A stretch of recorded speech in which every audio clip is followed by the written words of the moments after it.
salaada subax dabadeeda qofka yidhaahda wa huwa thaani rijlayhi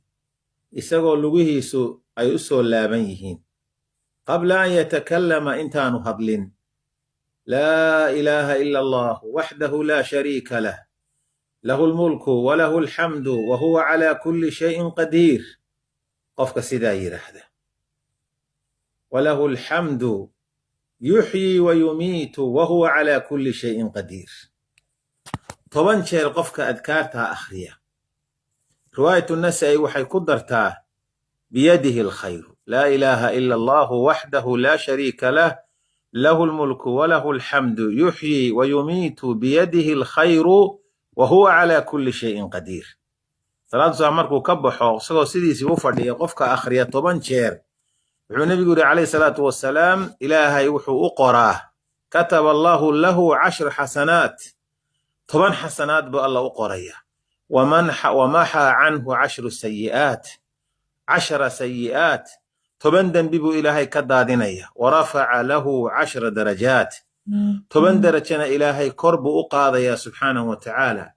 wa kaana yowmuhu daalika kullahu fii xirzin min kulli makruuh maalinkiisa uu jooga oo dhan ee salaada subax u akhriya ilaa casarkii laga gaarayo ama intay qoraxdu ka dhacayso wax kasta oo dhiba ilaahay waa ka xafidaya wa xurisa min ashaytaani shaytaankana waa laga ilaalinayaa buu nebigu yuri sal allahu alayh wasalam walam yanbaghi lidanbin an yudrikahu fi dalika alyawmi ila shirk maalintaasi umaba habboona oo qof u suubana ma aha in uu dembi galo ilaahay dembiga waa ka dhowrayaa wixii yaree ka dhacana wuu ka dhaafayaa shirkiga weyn mooyaane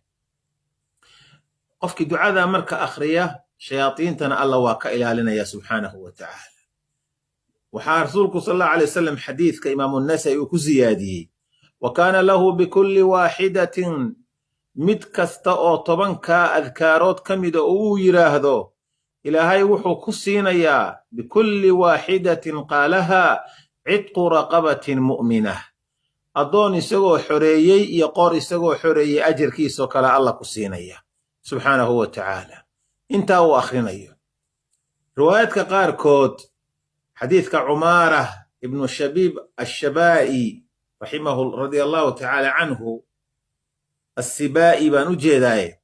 cumaarata ibnu shabiib assabaa'i ayaa wuxuu leeyahay rasuulka waxaan maqlay isagoo leh man qaala laa ilaaha ila allah waxdahu laa shariika lah lahu lmulku walahu alxamdu yuxyii wa yumiitu riwaayadii kale ku darso biyadihi alkhayr wa huwa calaa kulli shayin qadiir 10 maraatin 10 jeer qof ka yidhaahdo calaa ithri almagribi salaada maqrib ka bacdi salaada casar ka bacdi salaada subax ka bacdi marka haddaad subixii akhriso bacda alfajarka oo haddana bacda almaqribka akhrisana waad dhihi kartaa waa kugu filan tahayoo subixii haddaad akhriso ilaa maqribkeena intaa horaa kugu filan haddii aad maxaan ku yidhaahdaa casarkii akhrisana ilaa habeenkii ilaa subaxa kale inta laga gaarayo waardiyaa ku saaran riwaayaddaas waxay ku daraysaa saxaabigaasi warinaya kitaabka